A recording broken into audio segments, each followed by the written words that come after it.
Mrs. Camille Duval was 34, single mother, owner of one of the most exclusive million-dollar jewelry empires in Lagos. Her flagship store in Victoria Island glittered like a treasure chest left open. Politicians' wives, governors' daughters, oil moguls and celebrities wore her diamonds. She did not sell jewelry, she sold status. She and her 14-year-old daughter Liana lived in a breathtaking penthouse in Lekki.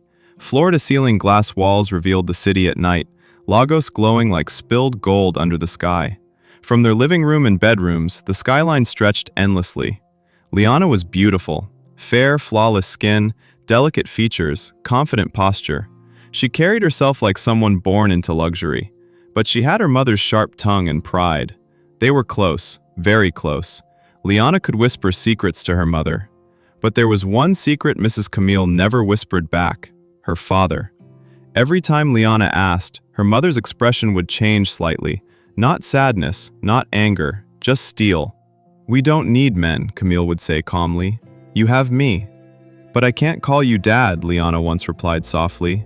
That was the only time Camille had no answer. The night of the event. Liana was sick that weekend, feverish, weak. Camille had a private high society event to attend, an invitation-only gathering of billionaires, governors, foreign investors, and elite business moguls. Usually she would take Liana. This time, she couldn't.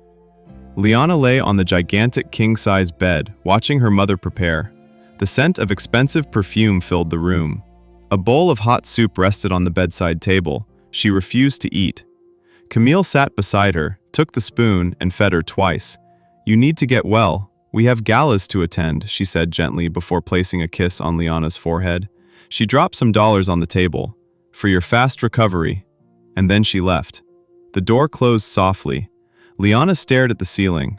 The penthouse suddenly felt too big. A black Bugatti pulled up to the venue. Cameras flashed. Heads turned. Camille stepped out in a blue gown that flowed like silk water to her toes. Black heels, sharp and elegant. Long, straight hair falling perfectly behind her shoulders. A Birkin bag rested in her hand. She did not rush. She did not look around. She knew everyone was looking at her. Inside, the elite mingled under golden chandeliers. That was where she saw him. Mr. Oleo, 64, owner of multiple telecom companies, billionaire, powerful, married 3 times, all wives abroad. He had watched her at several events. Tonight, he approached. "May I sit?" he asked smoothly. Camille looked at him, calm, measured. "This pretty lady doesn't need company," she replied. "But you may sit." He smiled. Feisty. They spoke of investments, expansions, market control. Not love, not emotions. Power recognized power. But while Camille sipped champagne under crystal lights, her daughter lay alone at home. And something unexpected was about to happen. The next morning. Monday arrived. Liana dressed for school despite her weakness. She never ate breakfast, but this time Camille insisted food be prepared. "Stay home," Camille said firmly. Liana shook her head. "I'm fine." But she wasn't. She was fine. "I just don't want to miss anything important at school," she said, tying her hair back with quiet determination. Mrs. Camille studied her daughter carefully. She knew that tone. Stubborn, focused, just like her. "Eat first," Camille insisted. The kitchen prepared waffles with syrup and fresh raspberries. Liana barely took 5 bites before standing up. "I'm okay, Mom." Camille did not like it, but she let her go. At school, gym class had just begun when the world around Liana tilted. The basketball court stretched and twisted. Laughter echoed strangely. The sky looked too bright. She tried to steady herself, then everything spun, and she fell. Students screamed.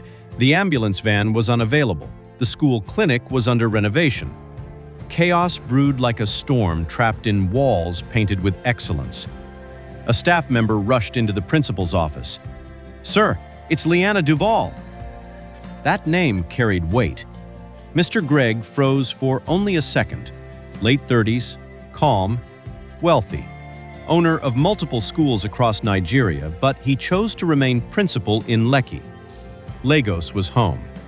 Lagos was personal. He moved fast. He didn't delegate. He carried Leanna himself into his Prada, his secretary following closely behind. They sped toward Lekki Central Hospital.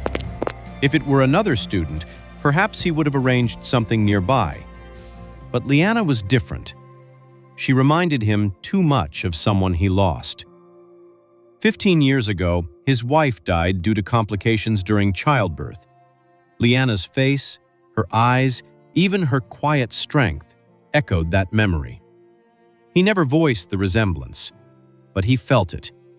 Leanna had always felt comfortable around him. She visited his office when confused, when in trouble, when she simply needed someone steady. Like a father, something she had never truly known.